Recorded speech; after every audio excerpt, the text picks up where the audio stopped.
Assalamualaikum warahmatullahi wabarakatuh. Saya Ira Prihatini, kelas 11 akuntansi 3. Video ini saya buat untuk membahas materi akuntansi beban dan belanja. Materi yang akan kita pelajari antara lain: 1. Perbedaan beban dan belanja. 2. Pihak-pihak yang terkait. 3. Klasifikasi beban dan belanja. 4. Pencatatan akuntansi beban dan belanja.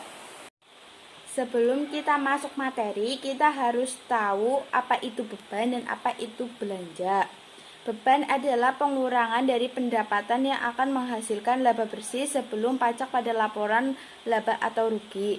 Pada kode perkiraan, beban biasanya merupakan jenis yang paling banyak jumlahnya. Walaupun secara sederhana, beban dapat diklasifikasikan menjadi beban perolehan pendapatan. Dan belanja adalah semua pengeluaran dari rekening kas umum daerah yang mengurangi ekuitas dana lancar dalam periode tahun anggaran bersangkutan. Materi yang pertama akan kita pelajari yaitu perbedaan beban dan belanja. Perbedaan beban dan belanja. Beban yang pertama diukur dan diakui dengan basis akuntansi akrual. Yang kedua, merupakan unsur pembentuk laporan operasional atau LO. Yang ketiga, menggunakan kode akun 9. Dan belanja yang pertama diukur dan diakui dengan basis akuntansi kas. Yang kedua, merupakan unsur pembentuk laporan realisasi anggaran atau LRA. Yang ketiga, menggunakan kode akun 5. Materi yang kedua yaitu pihak-pihak yang terkait. Pihak-pihak terkait ada 4. Yang pertama, pejabat penata usahaan keuangan. Yang kedua, pejabat pelaksanaan teknis kegiatan. Yang ketiga, pengguna anggaran atau kuasa pengguna anggaran. Yang keempat, kuasa BUD. Materi yang ketiga yaitu klasifikasi beban dan belanja.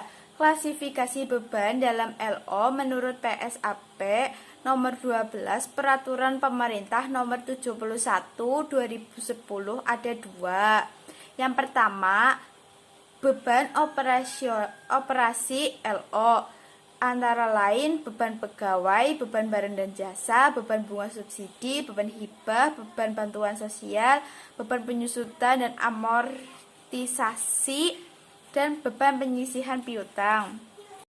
Yang kedua, beban transfer antara lain beban transfer bagi hasil pajak daerah, beban transfer bagi hasil pendapatan, beban transfer bantuan keuangan ke pemerintah daerah, beban transfer bantuan keuangan ke desa, beban transfer bantuan keuangan lainnya, beban transfer dana otonomi khusus. Dan belanja antara lain belanja pegawai, belanja bunga, belanja subsidi, belanja hibah, belanja bantuan sosial, dan belanja bagi hasil. Materi yang keempat atau materi yang terakhir yaitu pencatatan akuntansi belanja dan beban.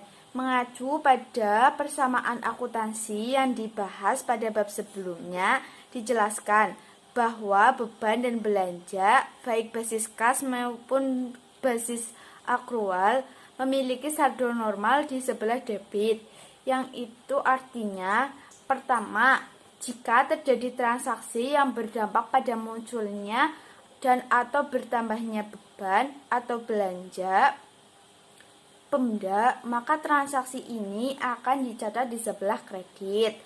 Dan yang kedua, sebaliknya, jika terjadi transaksi yang berdampak pada berkurangnya beban atau belanja Pemda, maka transaksi ini akan dicatat di sebelah kredit. Sekian dari saya mohon maaf bila saya menjelaskan dari 4 materi tersebut banyak kekurangan atau ada yang salah, saya mohon maaf sebesar-besarnya. Wassalamualaikum warahmatullahi wabarakatuh.